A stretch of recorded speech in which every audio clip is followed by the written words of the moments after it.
Bismillahirrahmanirrahim. Assalamualaikum warahmatullahi wabarakatuh. Innal hamdalillah nahmaduhu ta'ala wa nasta'inuhu wa nastaghfiruh wa na'udzu billahi min shururi anfusina wa sayyiati a'malina. May yahdihillahu fala mudilla lahu wa may yudlil fala hadiya lahu. Ashhadu an la ilaha illallah wahdahu la sharika lahu wa ashhadu anna Muhammadan 'abduhu wa rasuluh. Sallallahu alaihi wa ala alihi wa sahbihi wa tabi'in wa tabi'i tabi'in wa man tabi'ahum bi ihsanin ila yaumiddin. Ya ayyuhalladzina amanu taqullaha haqqa tuqatih wa la tamutunna illa wa antum muslimun. Ya ayyuhan nasu ittaqu rabbakumul ladzi khalaqakum min nafsin wahidah wa khalaqa minha zawjaha وبث منهما رجالا كثيرا ونساء واتقوا الله الذي تساءلون به والأرحام إن الله كان عليكم رقيبا يا أيها الذين آمنوا اتقوا الله وقولوا قولا سديدا يصلح لكم أعمالكم ويغفر لكم ذنوبكم ومن يطع الله ورسوله فقد فاز فوزا عظيما أما بعد فإن خير الكلام كلام الله وخير الهدي هدي محمد صلى الله عليه وعلى آله وسلم وشر الأمور محدثاتها فإن كل محدثات بدعة وكل بدعة ضلالة وكل ضلالة في النار. Ikhwana fi din azakumullah. Dikarenakan Ustaduna Al-Ustad Abdullah hafizahullah ta'ala berhalangan hadir, karena kita lanjutkan hari ini dari tafsir Ibnu Katsir, tafsir surah Al-Ikhlas. Tafsir surah Al-Ikhlas wa hiya makkiyah. Dan surat ini diturunkan sebelum hijrahnya Rasul sallallahu alaihi wasallam ke Madinah. Disebut surah makkiyah. Berkata Imam Ibnu Katsir rahimahullah, dzikru sababi nuzuliha wa fadilatiha. Yang pertama adalah penyebutan asbabun nuzul, sebab-sebab turunnya surah Al-Ikhlas ini dan keutamaan dari surat Al-Ikhlas. Qala Imam Ahmad rahimahullah, berkata Imam Ahmad dalam musnadnya, haddatsana Abu Sa'ad Muhammad ibnu Muyassir الصغاني قال حدثنا أبو جعفر الرازي قال حدثنا الربيع ابن أنس عن أبي العالية عن أبي بن كعب رضي الله عنه. Al-Imam Ahmad rahimahullah meriwayatkan dengan sanadnya yang dihasankan oleh Syekh Al-Albani rahimahullah dari sahabat Ubay bin Ka'ab. Beliau mengatakan annal musyrikin qalu lin nabiy sallallahu alaihi wasallam, bahwasanya orang-orang musyrikin mereka berkata kepada Nabi sallallahu alaihi wasallam, ya Muhammad unsub lana rabbak, wahai Muhammad, nasabkanlah kepada kami Rabbmu, yaitu sebutkanlah nasab, asal usul, jalur keturunan dari Tuhanmu. Dikarenakan mereka orang-orang musyrikin Arab, apa yang mereka sembah dari berhala-berhala ada nasabnya, ada asal usulnya, ada garis nenek moyangnya, dan mereka berbangga-bangga dengan ini, dengan nasab, dan al-fakhru fil ansab wal ahsab min amril jahiliyah, sebagaimana Rasulullah SAW bersabda, Thalathatun min amril jahiliyah. 3 hal yang merupakan perkara jahiliyah. Yang pertama adalah at-ta'nu fil ansab, al-fakhru fil ahsab, kan an-nihaya al-mayyit. Yang pertama adalah mencela nasab, menghina nasab orang lain. Kemudian berbangga-bangga dengan jumlah yang banyak, dengan keturunan yang banyak, dengan kelompok yang pengikutnya banyak. Kemudian meratapi mayit. Ini adalah perkara-perkara jahiliyah. Tetapi mereka berbangga-bangga dengan itu. Berbangga-bangga dengan nasabnya dan merendahkan nasab yang menurut mereka rendah. Dan mereka berbangga-bangga dengan banyaknya orang-orang yang satu nasab dengan dia. Dan mereka juga memiliki keyakinan bahwasanya menangisi orang yang mayit akan menolong mayit. Padahal Rasulullah SAW bersabda, "Innal mayyit la yu'adzaba bi bukai ahlihi alaihi." Bahwasanya mayit itu akan tersiksa, akan disiksa dengan tangisan ratapan dari keluarganya yang ditinggalkan. Maka ketika orang-orang musyrikin Arab berkata kepada Rasulullah SAW, "Ya Muhammad, unsub lana rabbak." Sampaikan kepada kami nasab Rabbmu, nasab Tuhanmu. Fa'anzalallahu ta'ala. Maka Allah Subhanahu wa ta'ala menurunkan firman Allah ta'ala ini, surat Al-Ikhlas, yaitu Qul huwallahu ahad. Katakanlah wahai Nabi Muhammad, untuk menjawab perkataan orang-orang musyrikin, Allahu ahad, bahwasanya Allah adalah Maha Esa. Allahus Samad, dialah Allah yang semuanya dikembalikan kepada Allah, semua milik Allah dan dikembalikan kepada Allah. Semuanya bergantung kepada Allah, semuanya diangkat kepada Allah Subhanahu wa taala. Itu makna daripada As-Samad. Atau dialah Allah yang maha mulia, yang berada di puncak maha kemuliaan. Itulah makna As-Samad. Lam yalid wa lam yulad. Dengan maha mulianya tersebut, dengan diserahkan seluruh perkara kepadanya, maka tidaklah mungkin Allah melahirkan atau dilahirkan. Allah tidaklah beranak atau diperanakan. Tidaklah mungkin. Walam yakul lahu kufuwan ahad, dan tidaklah Allah memiliki kufu. Bisa diartikan istri atau yang setara dengannya. Dan tidaklah mungkin Allah Subhanahu wa taala memiliki sesuatu yang disetarakan atau memiliki teman atau memiliki istri. Kada rawahu Tirmidzi, demikian diriwayatkan oleh At-Tirmidzi, itu Jarir At-Tabari dari Ahmad bin Mani', dan ditambahkan dalam riwayat Ibnu Jarir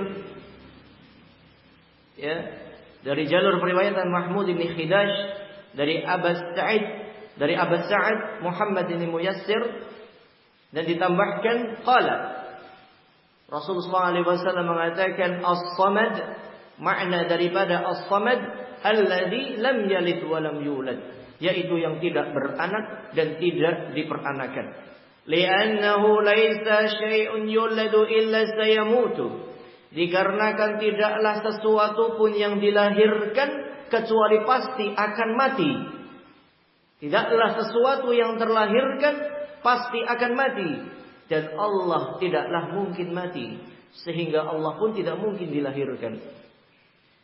Walaysa syabah wala idl, walaysa kamitslihi syai'un. Atau sebelumnya, dan tidaklah sesuatu itu dilahirkan illa sayamut, kecuali akan mati. Walaysa syai'un yamutu illa sayurith atau sayurat, dan tidaklah sesuatu itu mati kecuali akan diwariskan. Dan ini tidak mungkin. Tidak mungkin Allah mati, dan tidak mungkin ada pewaris ketuhanan. Tidak mungkin. Ini perkara yang tidak mungkin. Wa innallaha jalla jalaluhu la yamutu wa la yurath. Dikarenakan sesungguhnya Allah Subhanahu wa taala la yamut, tidaklah mungkin mati, wa la yurath, dan tidaklah mungkin diwariskan ketuhanannya, rububiyahnya, tidak mungkin diwariskan kepada siapapun. Walam yakul lahu kufuwan ahad, dan tidak ada yang sekufu dengannya.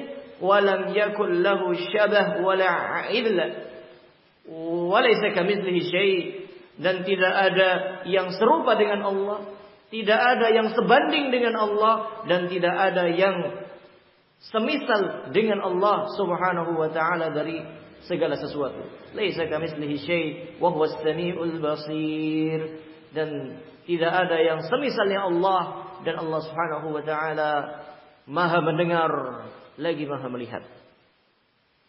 Diriwayatkan oleh Ibnu Abi Hatim dari hadis Abi Sa'ad pula Muhammad bin Muyassir dengan periwayatan yang sama, kemudian diriwayatkan oleh At-Tirmidzi dari Abd bin Humaid, dari Ubaidillah bin Musa, dari Abi Ja'far, dari Rabi' bin Anas, dari Abil Aliyah, dan disebutkan secara mursal dan tidak disebutkan Ubay bin Ka'ab. Tetapi ikhwan fillah azakumullah, walaupun periwayatan secara mursal jalurnya lebih sahih, tetapi bukan berarti yang secara mausul tadi ini dhaif, bukan. Dikarenakan riwayatnya hasan yang disambung kepada Ubay bin Ka'ab dan menyandarkan kepada Rasulullah alaihi wa ala alihi wasallam. Haditsun akhar fi ma'nahu. Hadis yang lain mengenai makna daripada surat ini. Dan dari hadis di atas kita sudah mengetahui asbabun nuzul dari surah Al-Ikhlas, yaitu pernyataan orang-orang musyrikin Arab yang menanyakan nasab daripada Allah Subhanahu wa taala. Makanya surat ini dikenal dengan nasabullah. Nasabnya Allah adalah surah Al-Ikhlas. Surah Al-Ikhlas. Maksudnya apa? Qul huwallahu ahad. Allahus samad, lam yalid wa lam yulad wa lam yakul lahu kufuwan ahad. Ini adalah nasabnya Allah Subhanahu wa taala. Qala al-Hafidz Abu Ya'la al-Musili, berkata al-Hafidz Abu Ya'la al-Musili dalam musnadnya, haddatsana Suraij ibn Yunus qala haddatsana Ismail ibn Mujalid an Asy-Sya'bi an Jabir radhiyallahu anhu. Diriwayatkan oleh Al-Hafidz Abu Ya'la al-Musili dengan sanadnya kepada Jabir bin Abdullah radhiyallahu anhu, anna a'rabiyan jaa'a ila Nabi sallallahu alaihi wasallam. Bahwasanya suatu ketika ada seorang Arab Badui, Arab pedalaman yang datang kepada Nabi sallallahu alaihi wasallam dan mengatakan, faqala unsub lana rabbak, nasabkan kepada kami Rabbmu. Fa anzalallahu ta'ala qul huwallahu ahad ila akhiriha. Maka Allah menurunkan surat ini, qul huwallahu ahad, sampai akhir surat. Dan dikatakan ya isnaduhu muqarib, ya sanadnya berdekatan dengan yang sebelumnya, yaitu hasan insyaallah taala. Dan diriwayatkan pula oleh al-Imam Ibnu Jarir At-Tabari dalam tafsirnya Jami'ul Bayan fi Ta'wilil Quran dari Muhammad bin Aud dari Suraij dan menyebutkan yang semisalnya. Dan juga diriwayatkan oleh Ubaid bin Ishaq Al-Attar dari Qais bin Rabi', dari Asim, dari Abi Wa'il, dari Ibn Mas'ud, beliau mengatakan, qalat Quraisy li Rasulillah sallallahu alaihi wasallam. Orang-orang Quraisy berkata kepada Rasul sallallahu alaihi wasallam, unsub lana rabbak, nasabkan kepada kami Rabbmu, Tuhanmu. Fanazalat hadhihi suratu, maka turunlah surat ini, Qul huwallahu ahad ila akhirih. Dan juga diriwayatkan oleh At-Tabrani rahimahullah dalam Mu'jamnya. Diriwayatkan pula oleh Al-Firyabi dan yang lainnya dari Qais, dari Abi Asim, dari Abi Wa'il secara mursal. Kemudian diriwayatkan oleh At-Tabrani dari hadis Abdurrahman bin Utsman At-Taraifi, dari Wazza' bin Nafi', dari Abi Salamah, dari Abi Hurairah radhiyallahu anhu, beliau mengatakan, qala Rasulullah sallallahu alaihi wasallam, Rasulullah bersabda, li kulli syai'in nisbah wa nisbatullahi qul huwallahu ahad. Segala sesuatunya itu ada nisbah, ada nasabnya. Wa nisbatullah, dan nasabnya Allah Subhanahu wa taala adalah qul huwallahu ahad, dialah Allah Maha Esa. Yang dikembalikan segala sesuatu hanya kepada Allah. Semuanya diciptakan oleh Allah, akan kembali kepada Allah. Semua urusan diatur oleh Allah. Semua kemuliaan yang maha mulia adalah Allah. Itu adalah makna as-samad. Sehingga konsekuensi daripada as-samad adalah lam yalid wa lam yulad wa lam yakul lahu kufuwan ahad. Haditsun akhar fi fadliha. Hadis yang lain mengenai keutamaannya. Berkata al-Imam al-Bukhari rahimahullahu ta'ala, haddatsana Muhammad huwa adh-Dhuhali qala haddatsana Ahmad bin Salih qala haddatsana Ibn Wahb qala akhbarana Amr an Ibn Abi Hilal anna Abu Rijal Muhammad bin Abdurrahman haddatha an ummihi Amrah binti Abdurrahman wa kanat min hijri Aisyah zaujin Nabi sallallahu alaihi wasallam. Diriwayatkan ya dari Amrah bintu Abdurrahman, dan Amrah ibnu Abdurrahman bintu Abdurrahman ya, rahimahullah didikan Aisyah radhiyallahu anha, istri daripada Rasulullah sallallahu alaihi wasallam. An Aisyah, beliau Amrah bintu Abdurrahman meriwayatkan dari Aisyah radhiyallahu anha, anna Nabiy sallallahu alaihi wasallam ba'atha rajulan ala sariyah. Suatu ketika Rasul sallallahu alaihi wasallam mengutus seseorang di dalam utusan-utusannya, utusan perang ataupun utusan-utusan yang lainnya. Wa kana yaqra li ashabihi fi salatihim, dan membaca di salatnya, mengimami, fayahtimu bi qul huwallahu ahad, selalu menghatamkan dengan qul huwallahu ahad. Falamma raja'u dzakaru dzalika lin-nabi, ketika para sahabat itu kembali maka dilaporkan kepada Nabi sallallahu alaihi wasallam. Faqala, beliau mengatakan, saluhu li ayyi syai'in yasna'u dzalik, tanya kepadanya kenapa dia lakukan seperti itu. Fasalu, para sahabat bertanya kepadanya. Faqala, dan mengatakan, li'annaha sifatur rahman, dan sahabat tadi menjawabnya, qul huwallahu ahad, kenapa aku ulang dalam salatku, dikarenakan itu adalah sifatnya Allah, sifatnya Ar-Rahman. Wa ana uhibbu an aqra'a biha, dan aku cinta untuk membaca surat tersebut yang merupakan pensifatan Ar-Rahman, yang Maha Pengasih dan Maha Penyayang, yang kita cintai. Maka ketika kita mencintai sesuatu, tentunya ketika sifatnya itu disampaikan, diceritakan, kita akan senang. Kita akan senang. Jika orang disampaikan qul huwallahu ahad marah, lagi-lagi kulhu, lagi-lagi kulhu, ya perlu dipertanyakan. Ini sifat Allah. Kok kenapa kamu marah dibacakan qul huwallahu ahad? Tentunya engkau mengaku kekasih Allah, engkau mengaku cinta terhadap Allah. Kenapa ketika sifatnya Allah disebutkan kau marah? Maka ikhwan fillah azakumullah, maka konsekuensi dari kita cinta adalah ini. Senang, rindu ketika sifat itu diceritakan, sifat itu dibaca, kita akan benar-benar ya mencintainya, menyenanginya dan merindukannya.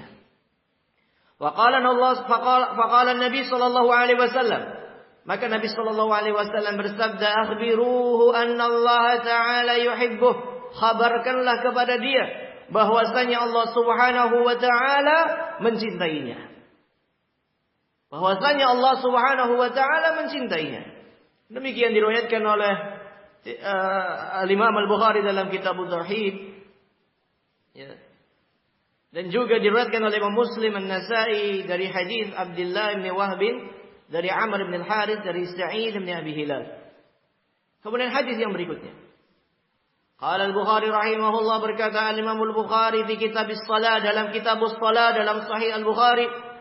Wa qala Ubaidullah an Thabit an Anas, berkata Ubaidullah dari Thabit dari Anas radhiyallahu anhu, qala, beliau mengatakan, kana rajulun minal ansar ya ummuhum fi masjid Quba, bahwasanya ada seorang sahabat dari Ansar mengimami kaumnya di Masjid Quba. فكان كلما افتتح سورة يقرأ بها لهم في الصلاة مما يقرأ به افتتح بقل هو الله أحد حتى يفرغ منها. Ketika beliau radhiyallahu anhu membuka salatnya, membaca Al-Fatihah, kemudian membaca qul huwallahu ahad sampai selesai. Tsumma yaqra'u suratan ukhra ma'aha, kemudian membaca pula surat yang lain bersamaan dengan qul huwallahu ahad. Jadi qul huwallahu ahad dulu, baru surat yang lain. Wa kana yasna'u dzalik fi kulli rak'ah, dan beliau melakukannya di setiap rakaat. Fakallamahu ashabuhu, maka para teman-temannya yang menjadi makmum berkata, innaka taftadihu bihadhihi surah, engkau senantiasa membuka dengan surat ini. Tsumma la tara annaha tujzi'aka hatta taqra'a bil ukhra, kemudian engkau ya tidak menggantinya dengan yang lain sehingga engkau bisa membaca yang lainnya. Wa imma an taqra'a biha. Ya. Boleh kamu baca itu, wa imma an tad'aha wa yaqra'a bil ukhra, atau kamu ganti surat yang lain dan jangan baca surat itu. Surat Al-Ikhlas maksudnya. Karena senantiasa setelah Al-Fatihah, Al-Ikhlas, baru surat yang lainnya. Terkadang Al-Ikhlas saja. Maka makmum ini merasa, kenapa ini? Ada apa? Apa ada ajaran baru? Ya. Maka para sahabat ketika melihat suatu ajaran yang baru, atau maksudnya adalah ajaran yang baru mereka lihat, bertanya kepada ahlul ilm. Bertanya kepada Rasul SAW, maka ketika perkara tersebut ditakrir, disetujui oleh Rasul, berarti itu adalah perkara yang sunnah. Jadi bukan dipahami, sahabat ini membuat amalan-amalan baru, bukan. Ini adalah ilham dari Allah Subhanahu wa taala kepada para sahabat ketika dilaporkan kepada Rasul, Rasul mentakrirnya. Dikarenakan yang namanya sunnah ma'udifa ila Nabi sallallahu alaihi wasallam min qaulin aw fi'lin aw taqririn aw sifatin khuluqiyah aw khalqiyah. Dikarenakan pengertian sunnah adalah apa yang disandarkan kepada Nabi sallallahu alaihi wasallam dari ucapan, perbuatan, penetapan yaitu persetujuan atau pensifatan. Pensifatan secara fisik ataupun pensifatan secara akhlak. Itu adalah sunnah Rasul sallallahu alaihi wa ala alihi wasallam. Sehingga ketika sahabat melakukan sesuatu, kemudian ditakrir oleh Rasul. Apa maksudnya takrir? Disetujui dengan memujinya, dengan menyanjungnya, atau dengan mendiamkannya. Maka itu adalah persetujuan dari Rasulullah SAW. Dikarenakan tidak mungkin, ini satu kaidah dalam Islam, tidaklah mungkin Rasulullah mendiamkan sebuah kemungkaran. Tidak mungkin.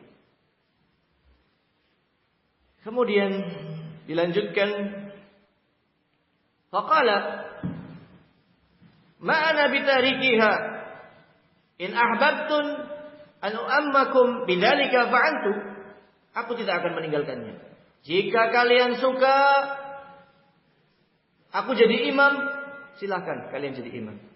Wa in karihtum wa taraktukum. Jika kalian tidak suka, aku pun pergi, enggak mau jadi imam. Ya. Karena di dalam hadis Rasulullah SAW bersabda, ini umum, khairu a'immatikum alladzina tuhibbunahum wa yuhibbunakum. Imam yang paling baik, yang paling bagus, baik itu imam salat ataupun pemimpin negara ataupun pemimpin rumah tangga, imam yang paling baik adalah yang kalian cinta terhadap yang kalian pimpin. Kalian cinta terhadap makmumnya, rakyatnya, keluarganya. Wa yuhibbunakum, dan rakyatnya, makmumnya, keluarganya itu cinta terhadap pimpinannya. Wa syarru a'immatikum, dan sejelek-jeleknya imam kalian, sejelek-jeleknya imam salat kalian, imam rumah tangga kalian atau imam negara kalian, yang paling jelek adalah alladzina tubghidunakum wa yubghidunakum, yaitu yang kalian itu tubghidunahum, benci terhadap mereka, benci terhadap keluarga, benci terhadap makmum, benci terhadap rakyat. Dan kebalikannya, rakyatnya, makmumnya, keluarganya pun benci terhadap pimpinannya. Saling laknat, saling menyalahkan. Ya, pimpinannya menyalahkan rakyat. Yo, ini tidak taat, tidak mau taat peraturan. Ya. Rakyatnya pun demo terus, protes terus. Saling melaknat, saling menghujat. Maka keadaan yang seperti ini adalah keadaan yang sangat buruk di dalam sebuah perkumpulan sosial, baik itu keluarga ataupun negara. Maka yang paling baik adalah pimpinannya cinta terhadap rakyatnya, makmumnya, bawahannya, dan bawahannya pun mencintai, mendoakannya, amar ma'ruf nahi mungkar dengan cara yang benar. Maka akan indah suasana seperti ini. Kita saja, seorang bapak, coba kalau istri kita tulis pakai spanduk. Misalkan kita namanya Abdullah. Wahai Abdullah, naikkan uang belanja, ditulis di depan rumah. naikkan uang belanja. Gimana itu? Sama anak-anak. Ada yang nangis, ada yang digendong. Protes sama presidennya, sama kita ini. Kita presiden keluarga. Protes ini si istri. Ayo. Satunya manggil bapak, satunya manggil nama. Wahai suami, ya naikkan harga. Naikkan gaji pokok. Turunkan harga-harga, kan begitu diprotes depan rumah. Ini malu-maluin enggak? Malu-maluin. Naudzubillah, ada keluarga kayak gitu, naudzubillah. Tapi ini yang sedang terjadi di keluarga besar Indonesia ini. Kan begitu. Dikit-dikit protes, dikit-dikit demo, dikit-dikit protes, pasang spanduk, protes kalimatnya. Ya, astagfirullahaladzim. Kita sendiri kalau digaya gitu kan itu marah. Enggak usah sama orang ribuan di Monas, enggak usah banyak-banyak di Monas. Depan rumah kita, istri kita, anak-anak kita pasang spanduk protes di hadapan kita. Dongkol ini, marah ini, langsung tulis teken kamu saya talak sudah pulang, kan begitu, cari istri lagi. Nah, inilah khonafidina azakumullah. Jangan seperti itu. Kita harus sadar, ukur diri kita. Ini ya khonafidina azakumullah, kembali kepada materi. Maka di sini sahabat memberikan pilihan. Jika kalian tidak suka, aku pun tidak akan menjadi imam. Jika kalian suka, kalian jadi makmum. Silahkan. Wa kanu yarawna annahu min afdalihim. Tetapi penduduk Kuba ketika itu di Masjid Kuba, jamaahnya memandang ini sahabat paling mulia, paling afdal, hafalannya paling banyak, ya, pemahaman agamanya paling faqih. Paling faqih. Wa karihu ayya ummahum ghairuh, dan mereka tidak suka kalau yang mengimaminya selain ini. Ya. Falamma atahumun nabi akhbaruhu al-khabar. Maka ketika mereka melapor kepada Nabi, dikhabarkan ini berita-berita. Faqala ya fulan, bertanya ini Rasul. Ya fulan, wahai fulan, ma yamna'uka an taf'ala ma ya'muruka bih ashabuka?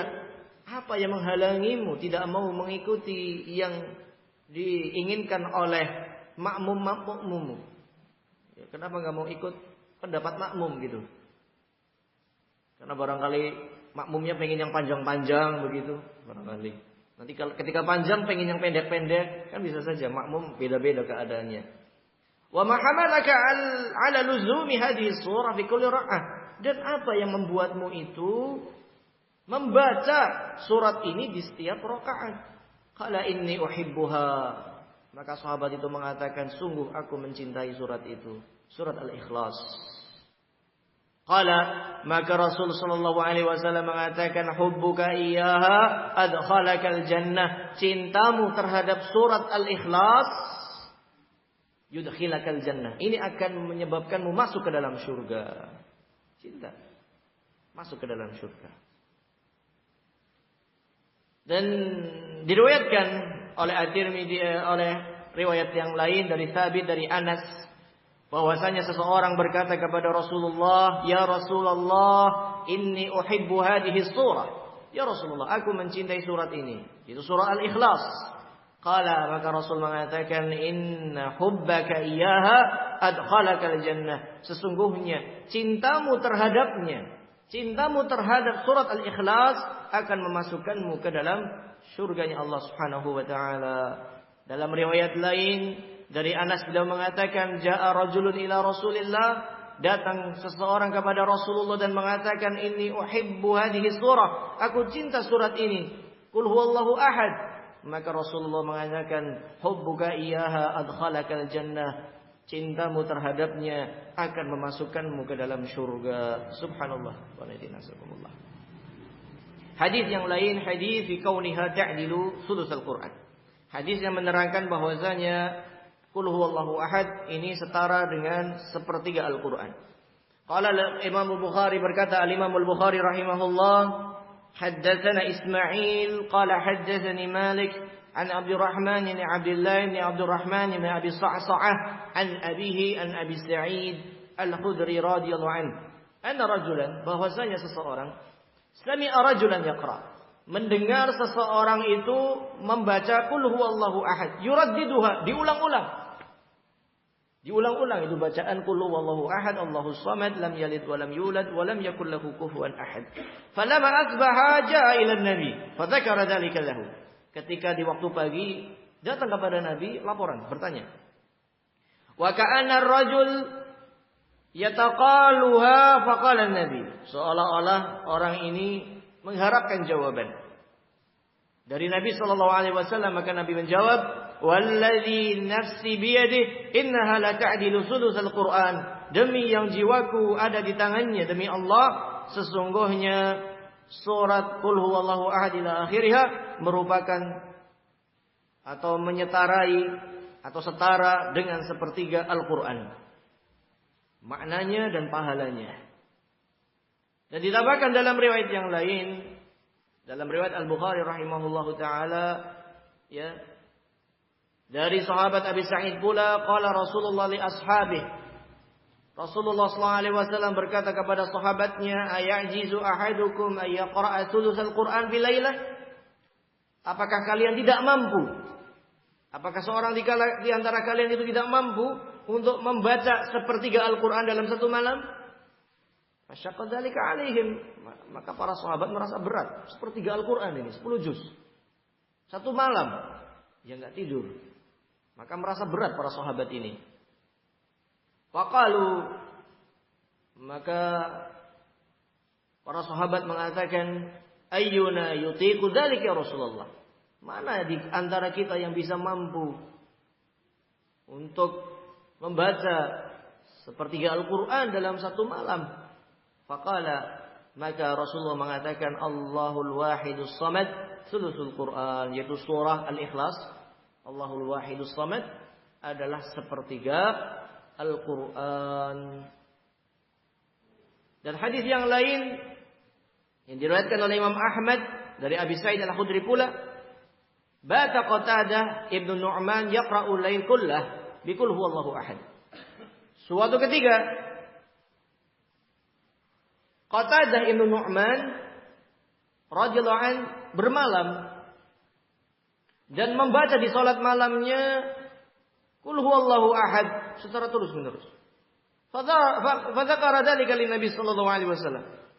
Maka perkara itu dilaporkan kepada Nabi. Faqala, maka Nabi sallallahu alaihi wasallam bersabda, "Walladzi nafsi biyadihi la ta'dilu nisfal Qur'an aw thulutsah."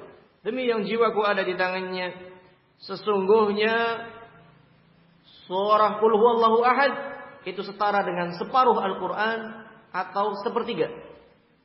Dan riwayat yang lebih sahih itu sepertiganya. Kemudian hadis yang lain diriwayatkan oleh Imam Ahmad pula dari Abdullah bin Amr, anna Aba Ayyub Al-Ansari kana fi majlis, bahwasanya Abu Ayyub Al-Ansari suatu ketika berada dalam suatu majlis dan mengatakan, ala yastati'u ahadukum an yaquma bi thuluthil Qur'ani kulla lailatin? Siapakah di antara kalian yang mampu untuk salat malam setiap malam dengan membaca sepertiga Al-Qur'an? Faqalu wa hal yastati'u dzalika ahad? Sepertinya tidak ada yang mampu. Apakah ada yang mampu? Qala inna qul huwallahu ahad, sesungguhnya surat qul huwallahu ahad sulusul Qur'an, sepertiga Al-Qur'an. Faja'a Nabi sallallahu alaihi wasallam wa huwa yasma'u Abu Ayyub. Nabi datang mendengar Abu Ayyub mengatakan demikian. Faqala, maka Rasul mengatakan, shadaqa Abu Ayyub, telah benar Abu Ayyub.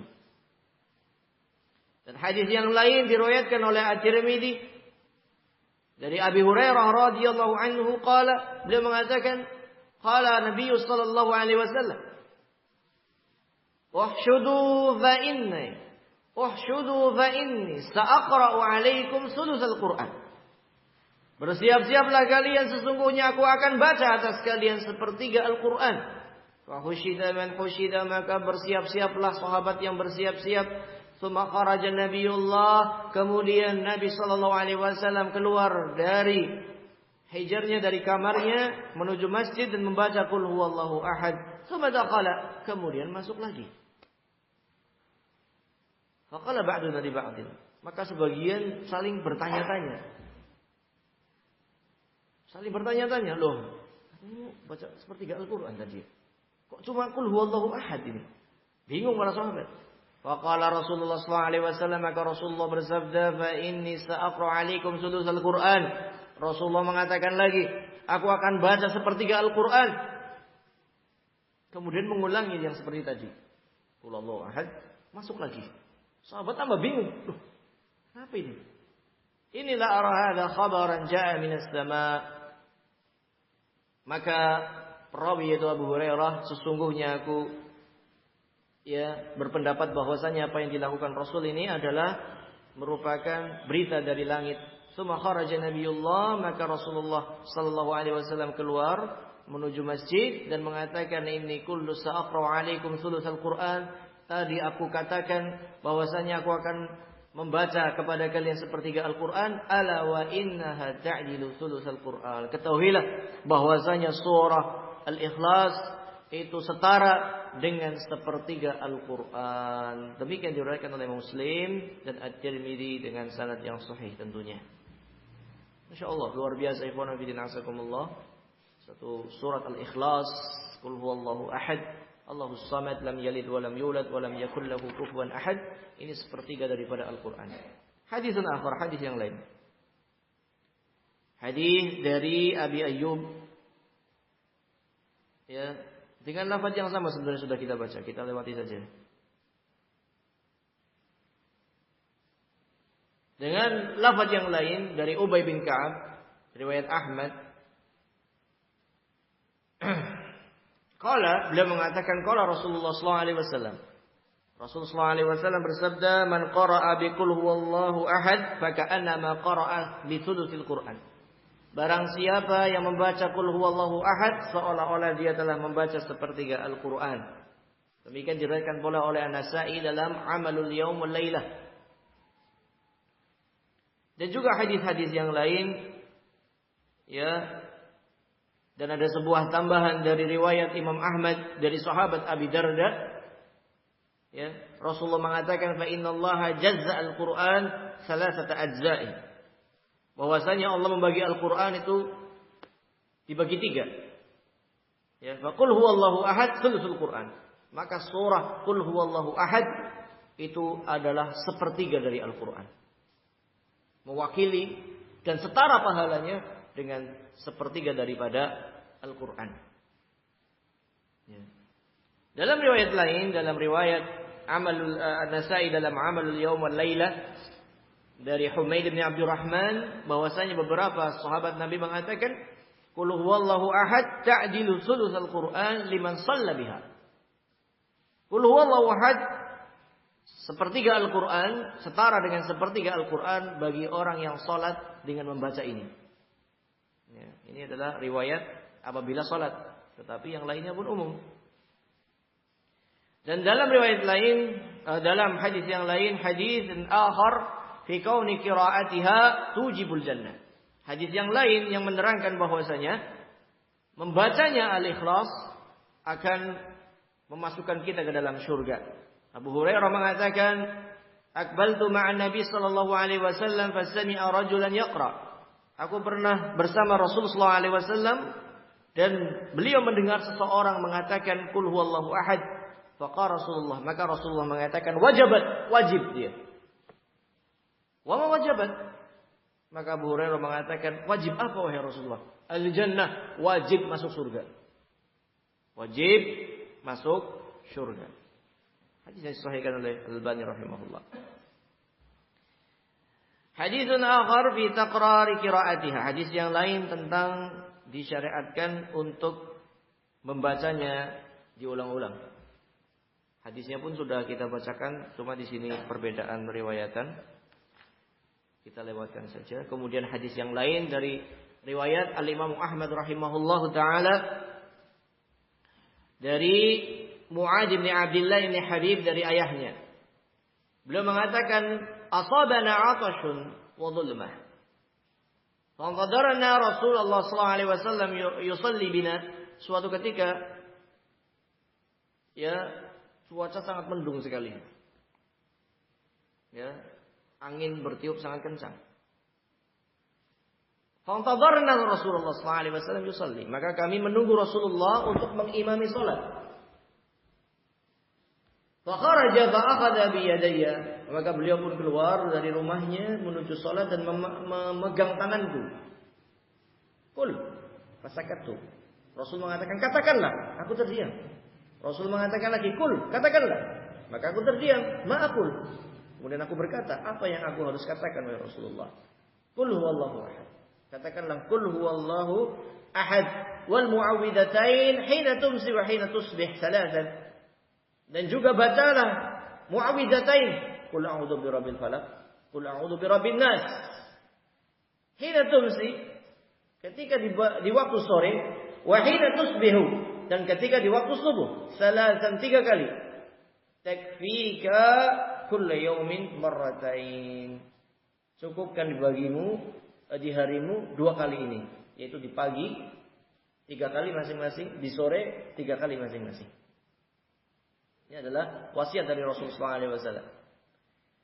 Hadis yang lain, hadis riwayat Ahmad dari sahabat Tamim ad-Dari radhiyallahu anhu, beliau mengatakan, qala Rasulullah SAW, qala la ilaha illallah wahidan ahadan samadan lam yattakhidh sahibatan wala waladan ولم يكن له كفوا أحد 10 مرات كتب له 40,000 حسنة. Barang siapa yang mengatakan la ilaha illallah wahidan ahadan samadan, itu makna daripada qul huwallahu ahad dan seterusnya, 10 marrat, 10 kali, kutiba lahu 40,000 hasanah, dituliskan baginya 40,000, 40 juta kebaikan.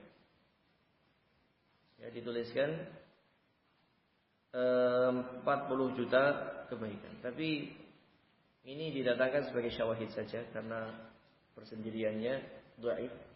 Didhaifkan oleh Tirmidzi, oleh Imam Al-Bukhari rahimahullah taala. Kemudian hadis yang lainnya dari Mu'adz bin Anas Al-Juhani, dari ayahnya dari Rasul sallallahu alaihi wasallam, beliau mengatakan man qara'a qul huwallahu ahad hatta yakhtimaha 10 marrat banallahu lahu qusuran fil jannah. Barang siapa yang membaca qul huwallahu ahad sampai khatam, sampai selesai 10 kali. Sampai khatam 10 kali. Banallahu lahu qasran fil jannah, maka Allah akan bangunkan bagi dia istana di dalam surga. Kalau Umar mengatakan, idzan nastaghfiru ya Rasulullah. Kalau begitu kita harus banyak-banyak membaca surat itu wahai Rasul. Faqala Rasulullah, maka Rasul mengatakan, Allah aktsar wa abyad, dan Allah lebih berhak untuk kita banyak membaca surat ini, dan atyab, dan lebih baik. Hadisnya dihasankan oleh Albani rahimahullah taala. Dalam riwayat At-Tirmidzi ditambahkan, man qara'a qul huwallahu ahad 10 marrat banallahu lahu qasran fil jannah, wa man qara'a 20 marrah banallahu qasrayn fil jannah, wa man qara'aha 30 marrah banallahu lahu thalathata qusurin fil jannah. Barang siapa yang membaca qul huwallahu ahad 10 kali akan dibangunkan satu istana di surga. Barang siapa yang bacanya 20 kali dibangunkan 2 istana di surga. Barang siapa yang membacanya 30 kali dibangunkan 3 istana di surga. Maka Umar bin Khattab mengatakan, idzan la takthuru qusuruna. Kalau begitu istana kita akan banyak sekali wahai Rasul. Faqala Rasulullah, maka Rasul mengatakan, Allahu awsa' min dzalik, dan Allah maha luas dari itu.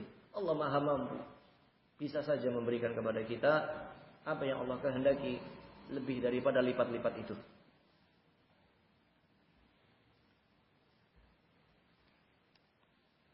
Fadhil kumandangkan azan.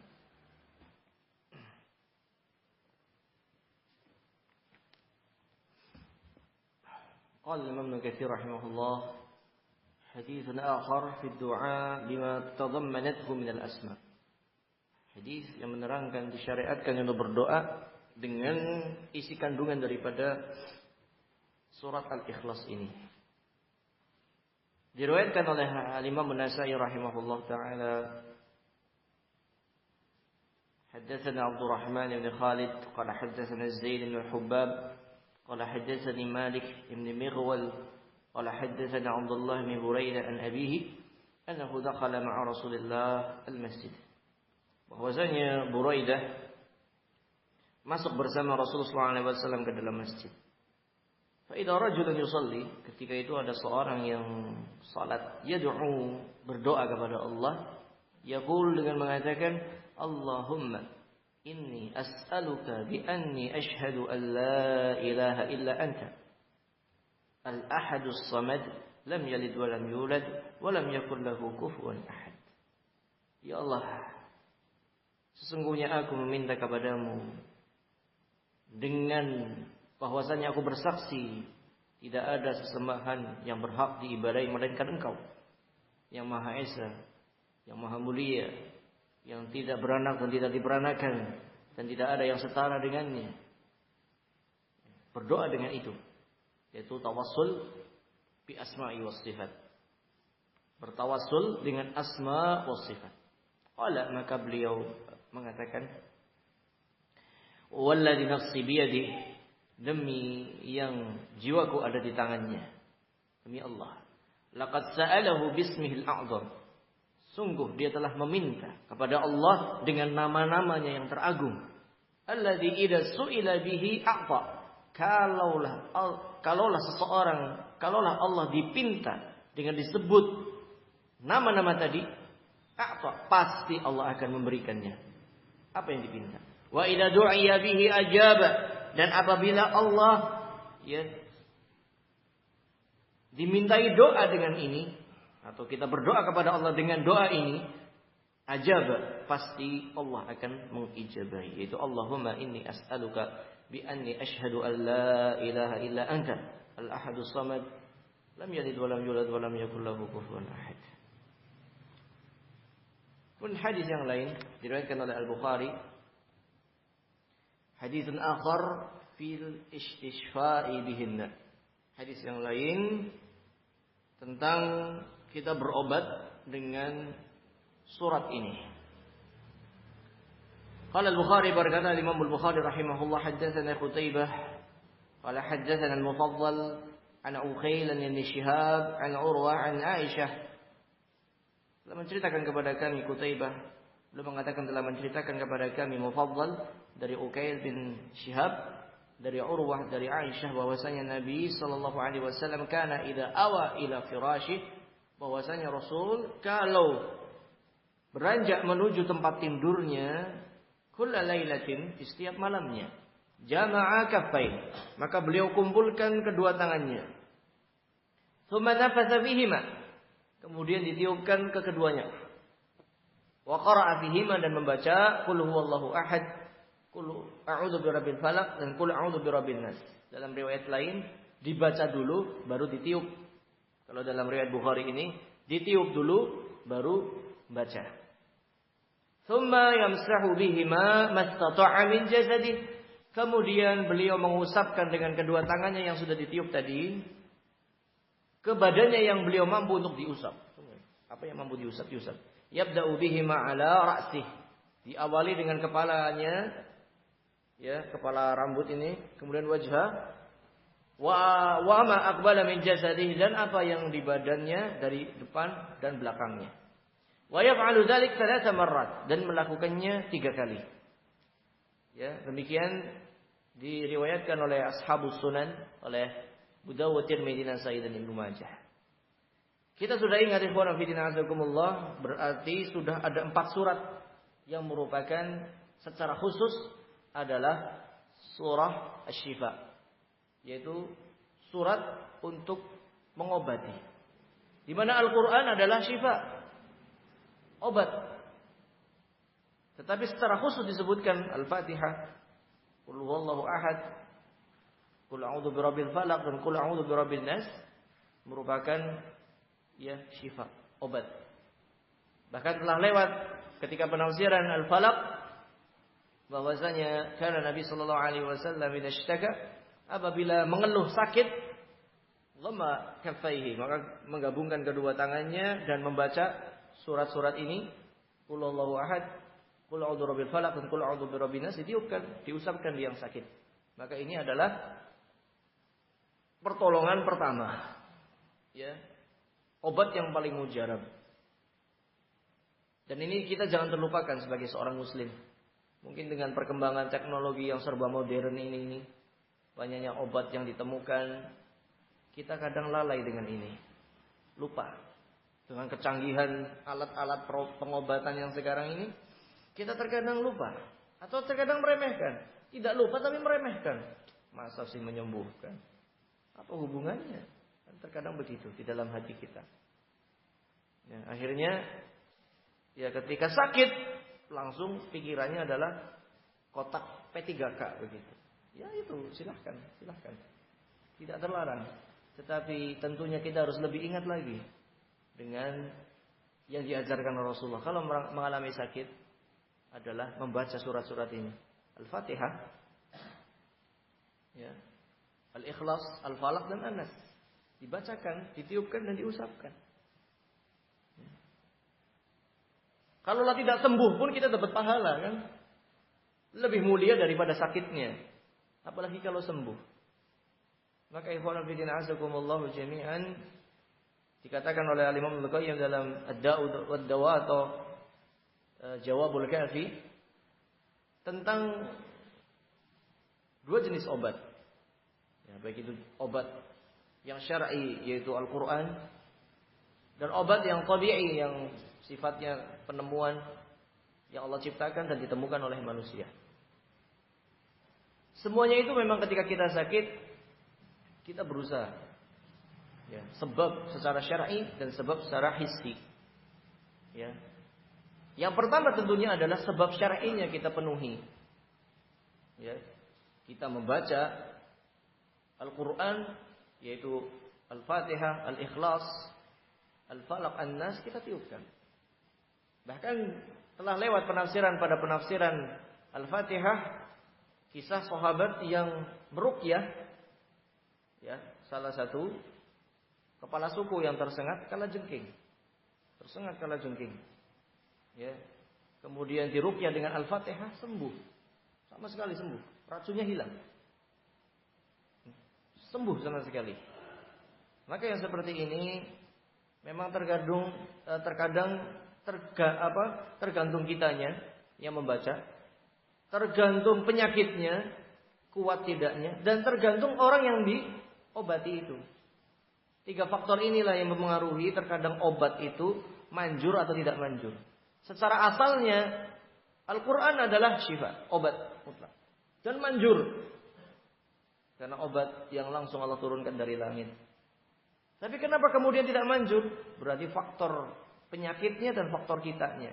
Mungkin faktor penyakitnya terlalu kuat atau kitanya terlalu lemah, terkalahkan oleh penyakit dan tidak percaya dengan obat tadi. Sehingga mungkin dalam ilmu kedokteran penting yang namanya sugesti dalam memberikan obat. Kita sudah percaya ini kalau datang ke dokter ini mujarab langsung sembuh. Padahal antara dokter A sampai B dosisnya sama, ilmu mereka sama, walaupun bentuk obatnya beda.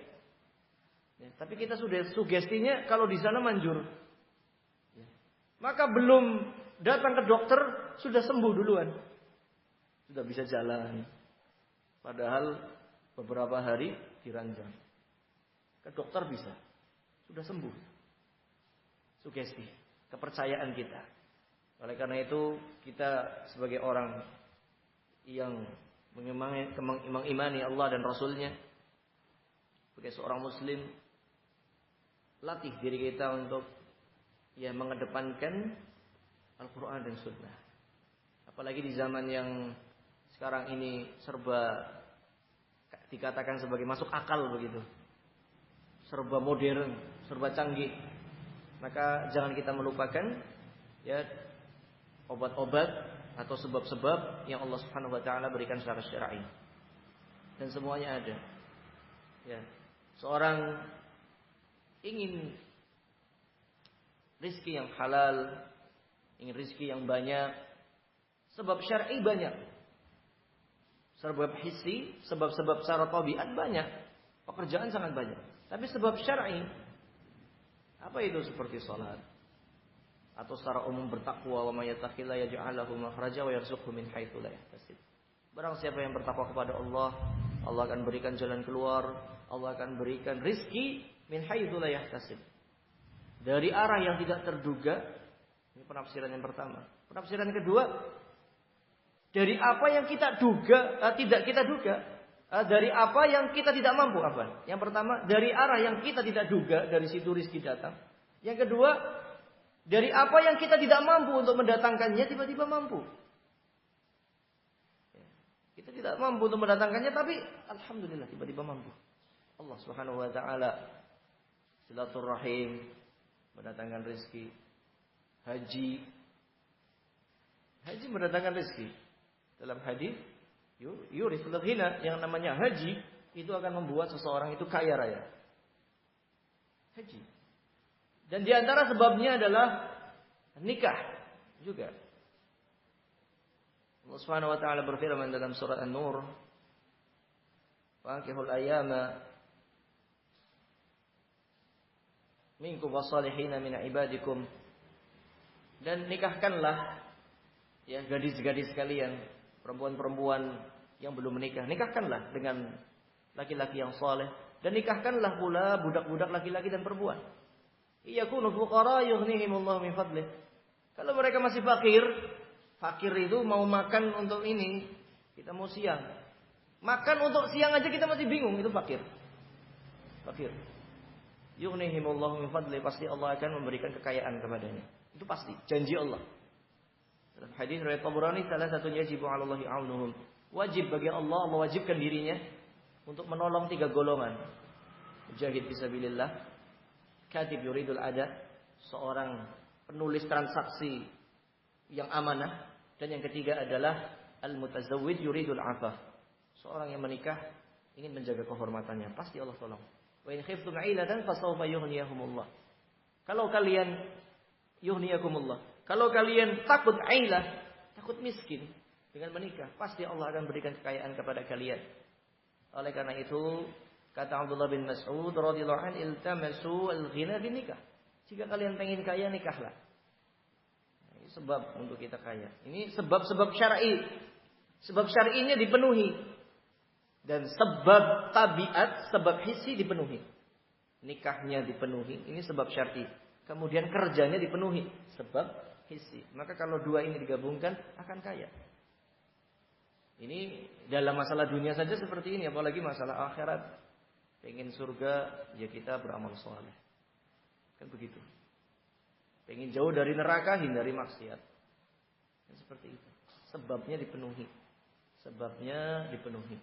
Inilah ikhwan fillah azakumullahu ta'ala. Inilah hal-hal yang bisa mendatangkan kepada kita kekayaan. Dan kekayaan ini maknanya 2 loh. Ya makna yang namanya ghina nafs wa ghinal mal. Kaya hati dan kaya harta. Ya. Kaya hati dan kaya harta. Sehingga orang yang sudah memenuhi sebab ini, sebab secara syar'i dan sebab secara hissi, dia akan mendapatkan 2 kekayaan itu. Kaya hati dan kaya harta. Beda kalau orang mencari dari sebab hissi. Bekerja saja, keras keringat banting tulang. Dan tidak mempedulikan sebab syar'i. Maka dia hanya akan mendapatkan hinal mal, kekayaan harta, tetapi tidak ada hinal nafs, tidak ada kekayaan hati, sehingga kurang dan terus. Maka semoga Allah Subhanahu wa taala memberikan kepada kita 2 ini, al-ghinal nafs wa ghinal mal.